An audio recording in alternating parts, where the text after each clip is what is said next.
Hello नमस्कार साथियों। आप सब लोग कैसे हैं? मैं उम्मीद करता हूँ आप सब बहुत ही बेहतरीन होंगे, अच्छे होंगे। और तुम लोगों को मैं आज समबाहु त्रिभुज के बारे में बताऊंगा। मैंने इसके पहले वाली वीडियो में आप लोगों को त्रिभुज के बारे में डिटेल से बता दी थी। आप लोगों को सामान्य परिचय बताया था मैंने। और ये जो तुम लोगों को बताने वाला हूँ ये समबाहु त्रिभुज के बारे में है। तो समबाहु त्रिभुज क्या होता है, पहले चित्र बना देता हूँ, आप समझे। तो समबाहु त्रिभुज में आप लोगों को जो भुजाएं होंगी वो सभी बराबर होंगे। आप नाम से ही समझ सकते हैं। सम माने होता है बराबर, समान। सम माने होता है समान। और बाहु, बाहु माने होती हैं भुजाएं। भुजाएं जब त्रिभुज की भुजाएं समान होती हैं वो त्रिभुज होता है समबाहु त्रिभुज। ये ए है, ये बी है, ये सी है। इसमें से जो भुजाएं होंगी वो समान होंगी, इसलिए मैंने समान भुजा को मान लिया है। तो सबसे पहली बात इसमें लिखेंगे, इस त्रिभुज में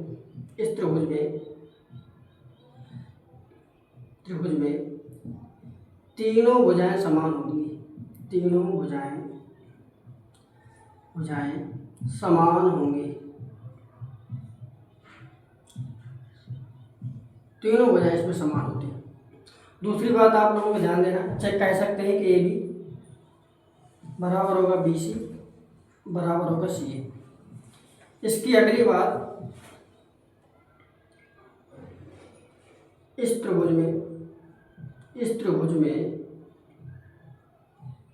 तीनों कोण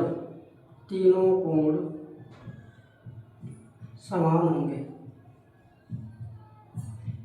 तीनों कोण समान होते हैं, अर्थात मैं कह सकता हूँ कि कोण ए बराबर होगा कोण बी बराबर होगा कोण सी। और अगली बात ध्यान देना कि प्रत्येक कोण 60 अंश का होता है। प्रत्येक कोण 60 अंश का होता है, अर्थात इन तीनों का मान 60 अंश होगा।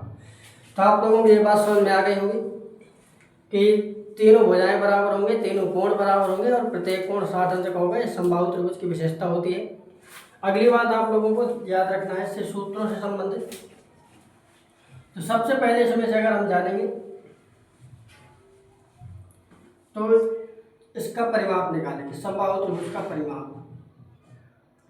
तो समबाहु त्रिभुज का जो परिमाप होता है वो होता है 3a। ये 3 गुणे भुजा होता है, 3 गुणे भुजा, और इसका मात्रक होगा मीटर। क्षेत्रफल, अगर मैं क्षेत्रफल की बात करूं तो समबाहु त्रिभुज का जो क्षेत्रफल होता है वो होता है √3/4 ए स्क्वायर, या आप एक ही जगह में भुजा भी कर सकते हैं। तो √3/4 भुजा स्क्वायर, और इसका मात्रक होता है वर्ग मीटर। तीसरे नंबर में आप लोगों से कभी कभार इसकी ऊंचाई के बारे में पूछ लेगा। ऊंचाई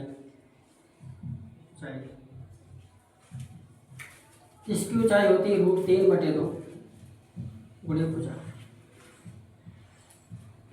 ये होती है समबाहु त्रिभुज की ऊंचाई। तो इन 3 सूत्रों को अगर आप लोग याद रखेंगे तो शायद आप लोगों से जहाँ भी साधारण सवाल होगा तो आप लोगों को समबाहु त्रिभुज में समस्या नहीं आएगी।